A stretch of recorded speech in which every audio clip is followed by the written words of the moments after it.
Hello dear students, I hope you all are in pink of your health. Today I am going to cover the poem A Legend of the Northland, Class 9th, CBSE Board, Book Beehive. It's a demanded video.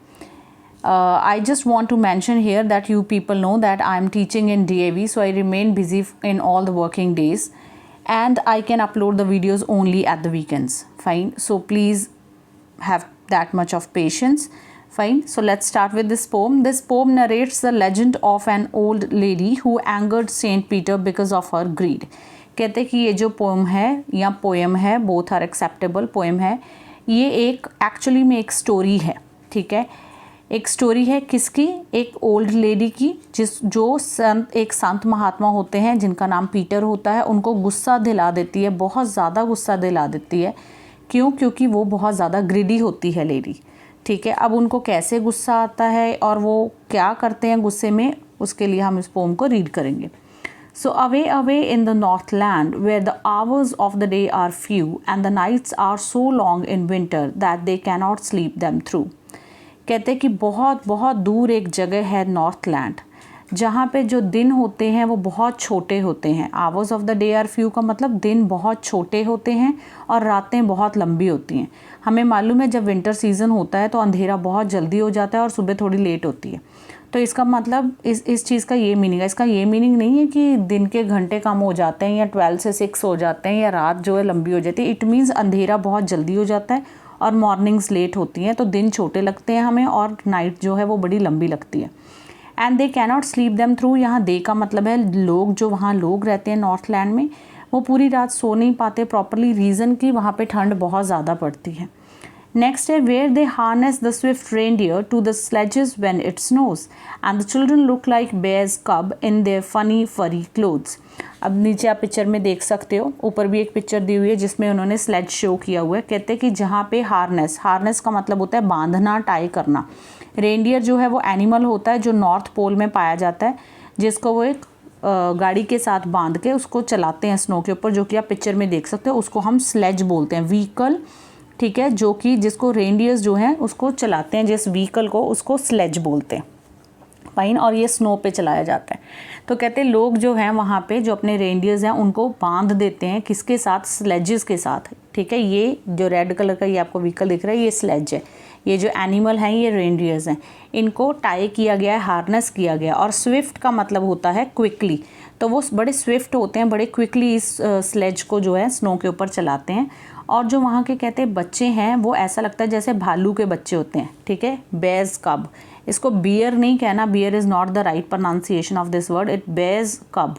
कब्स means उनके बच्चे. तो उनको इस तरह से कपड़े पहना के रखा जाता है कि वो भालू के बच्चे लगते हैं. एंड बड़े फ़नी लगते हैं क्योंकि वो फरी क्लोथ्स पहनते हैं. फरी क्लोथ्स मेड अप ऑफ फर. ठीक है, जो एनिमल की फर से बने होते हैं, जो पर्सन को वार्म रखते हैं. Fine. They tell them a curious story. I don't believe it's true and yet you may learn a lesson if I tell the tale to you.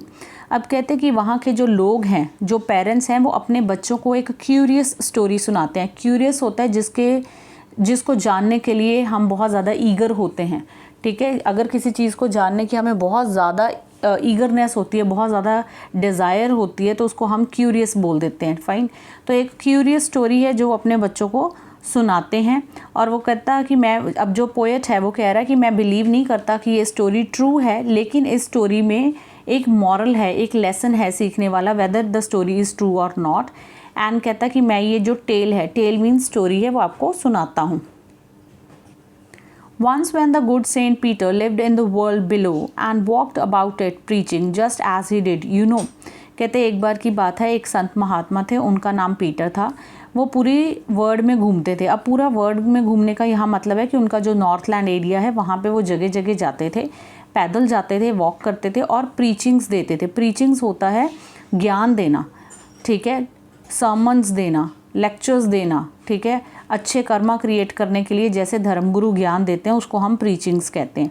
तो वो किया करते थे. He came to the door of a cottage in travelling round the earth where a little woman was making cakes and baking them on the hearth.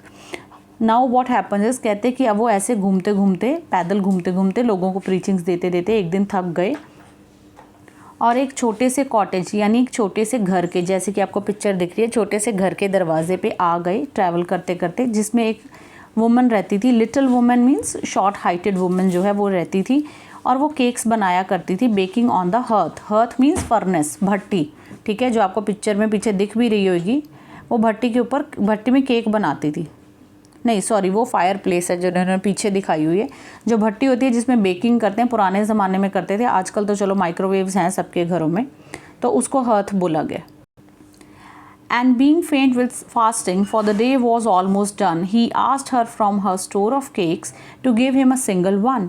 अब जो संत महात्मा हैं वो बेचारे पूरा दिन घूम फिर के, यहाँ फास्टिंग का मतलब ये नहीं है कि उन्होंने व्रत रखा हुआ है, यहाँ फास्टिंग का मतलब है कि पूरा दिन वो काम कर रहे थे, सर्मन्स दे रहे थे, प्रीचिंग्स दे रहे थे लोगों को, तो वो बहुत थक गए हैं, प्लस वो भूखे हैं, उनको भूख लगी है, ठीक है। क्यों, और for the day was almost done means कि पूरा दिन जो है वो ख़त्म हो गया है। It's the end of the day and he was very hungry. और वो उस लेडी को कहते हैं कि अपना जो आपका स्टोर हाउस है जिसमें आपने इतने ढेर सारे केक्स बना के रखे हैं, उसमें से एक सिंगल केक प्लीज़ मुझे खाने को दे दो। So she made a very little cake, but as it baking lay she looked at it and thought it seemed too large to give away. अब वो क्या करती है कि वो आटा गूंथती है केक के लिए, या बैटर बनाती है, डो नीड करती है, जैसा भी उसने केक बनाना होता है, और एक केक बनाती है। बेकिंग इट ले मीन्स उसको बेक करने के लिए रख देती है। अब जब वो बेक होके फ्लफ़ी हो जाता है तो थॉट इट सीम्स मीन जब वो उसको देखती है कि वो फ्लफ़ी हो गया तो वो सोचती है कि अरे ये तो बहुत बड़ा हो गया किसी को देने के लिए। मतलब वो फ्री ऑफ कॉस्ट में इतना बड़ा केक एक संत को नहीं देना चाहती। Therefore she needed another and still a smaller one, but it looked when she turned it over as large as the first had done. अब वो क्या करती है, अब दोबारा से डो नीड करती है, दोबारा से जो उसका बैटर है वो बनाती है। आप पिक्चर में दे सकते हो, जैसे जो ये आटा गूंदा जा रहा है इसको नीडिंग बोलते हैं। इसमें के साइलेंट है, फर्स्ट लाइन में आपके ये वर्ड दिया हुआ है, दिस वन, ठीक है। डो, आटे के लिए हम वर्ड यूज़ करते हैं dough, DOUGH, this is the word. और ये हमारे घरों में रोज़ ही मदर्स करती हैं, आटा जो है उसको नीड करना यानी उसको गूंदती हैं और उसका डो बना देती हैं, ठीक है। जो उसकी फाइनल शेप जो हमारे सामने आती है वो डो है। जो पाउडर्ड आटा होता है उसको हम फ्लावर कहते हैं, ठीक है, वो फ्लावर होता है, उसके लिए हम ये स्पेलिंग्स यूज़ करते हैं, ठीक है। फिर फ्लावर को हम पानी के साथ नीड करते हैं तो फिर वो डो बन जाता है। तो अब ये जैसा भी वो केक बना रही है, उन्होंने मेंशन किया कि वो दोबारा से उसके लिए डो तैयार करती है केक के लिए, क्योंकि उसको पहला वाला केक जो वो बनाती है वो बहुत बड़ा लगता है और वो इतना सारा केक चैरिटी में नहीं दे सकती, ठीक है, इतना बड़ा दिल नहीं है उसका। तो जब वो दोबारा से केक बनाती है और दोबारा से उसको टर्न ओवर करके देखती है, उसको बेकिंग के लिए रखती है, तो वो उसको पहले वाले जितना ही बड़ा लगता है, as large as the first had done. जितना उसने पहला बनाया था उतना ही लार्ज उसको दूसरा वाला भी लगता है। और वो भी वो दान नहीं करना चाहती, वो भी वो फ्री ऑफ कॉस्ट संत को नहीं देना चाहती, क्योंकि उसको लगता है भाई ये भी बहुत बड़ा केक है, दान करने के लिए कुछ ज़्यादा ही बड़ा, it is too large to give away. Then she took a tiny scrape of dough and rolled it flat and baked it thin as a wafer, but she couldn't part with that.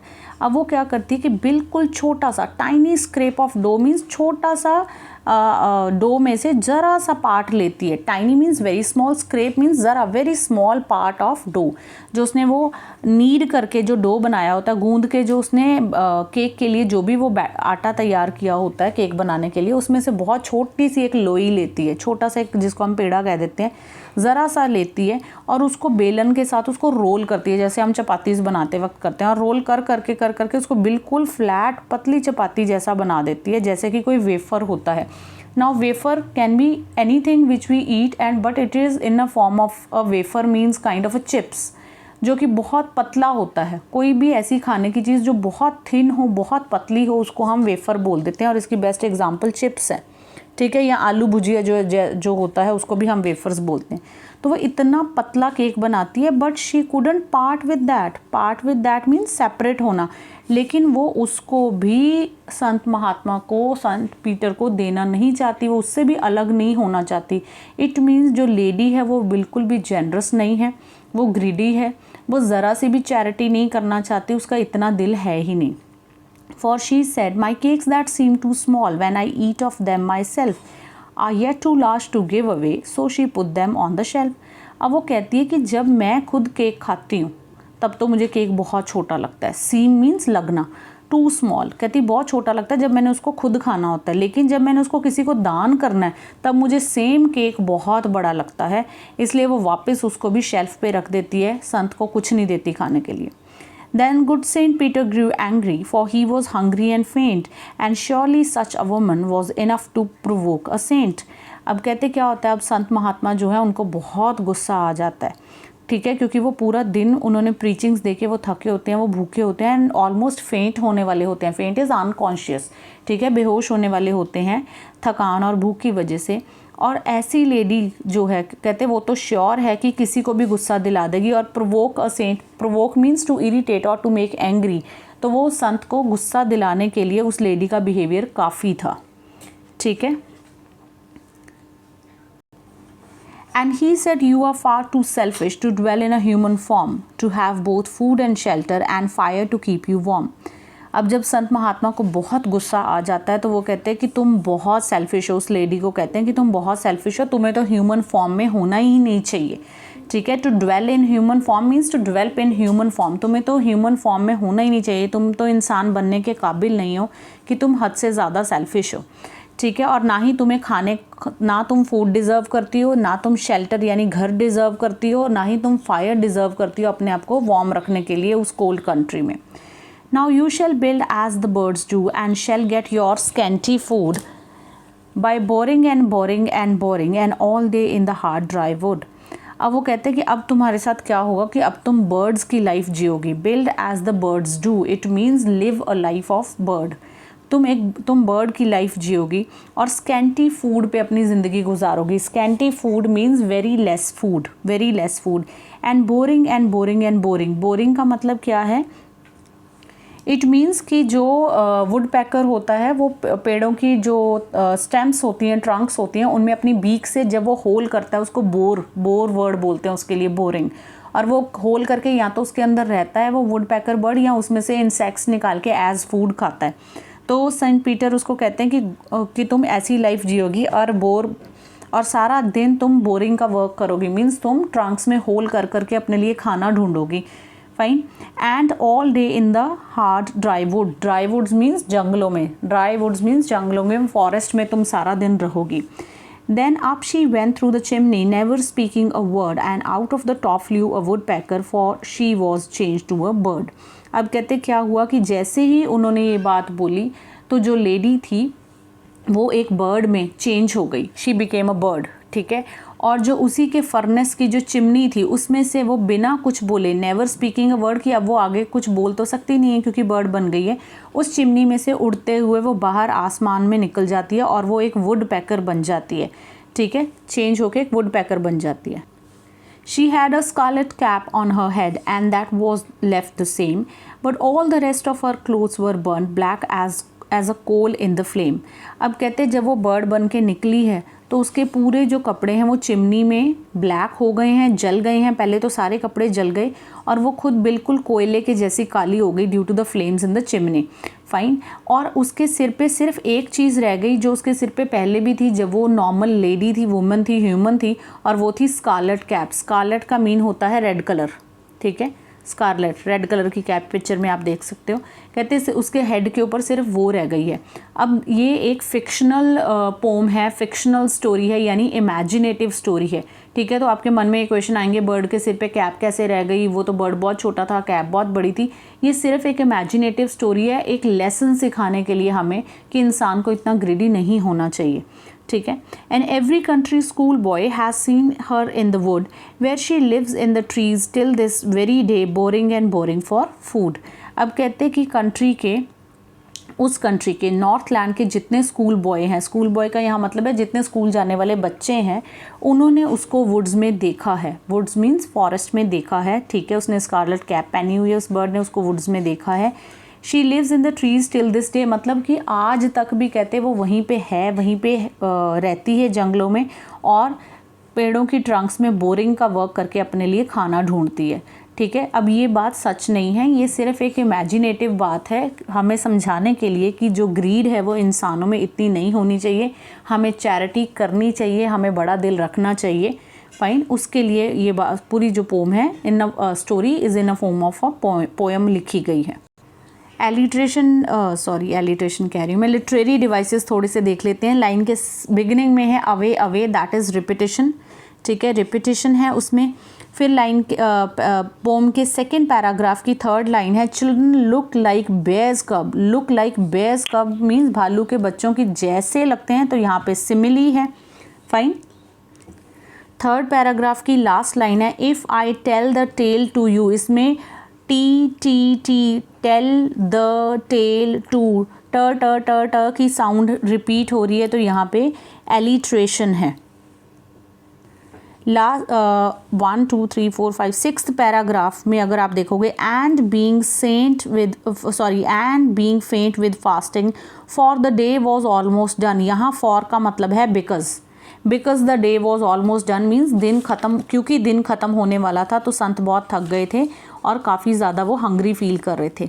उसके बाद है next paragraph है, next to next paragraph है, therefore she needed another and still a smaller one. Still and smaller, स और स की sound है तो एलिट्रेशन है, ठीक है। जब कॉन्सोनेंट साउंड्स रिपीट होती हैं तो एलिट्रेशन होता है। फिर इसके नेक्स्ट पैराग्राफ में rolled and rolled it flat, इसमें रिपीटेशन है क्योंकि पूरा पूरा वर्ड रिपीट हुआ है, रोल्ड एंड रोल्ड। उसके बाद नेक्स्ट लाइन है, थिन एज अ वेफर, एक वेफर के जितनी पतली, कंपैरिजन किया है, ठीक है, केक को वेफर के साथ कंपेयर किया है, सिमिली है, फाइन। और उसके बाद नेक्स्ट है boring and boring and boring, boring boring boring word repeat हुआ है तो फिर दोबारा से रिपीटेशन है। सेकेंड लास्ट पैराग्राफ में लाइन है, black as a coal in the flame, ठीक है, यहाँ पे सिमिली है क्योंकि उसकी ब्लैक बॉडी को फ्लेम में जो कोयला जलता है उसके साथ कंपेयर किया गया कि जितना कोयला जल के काला हो जाता है ऐसे उसकी पूरी बॉडी काली हो गई जब वो चिमनी में से होकर निकली है बाहर आसमान की तरफ, तो यहाँ पे भी सिमिली है, fine. So here finishes the pome. Hopefully आपको ये समझ आ गई होगी, ठीक है। मिलते हैं नेक्स्ट चैप्टर पे, till then take care, bye bye.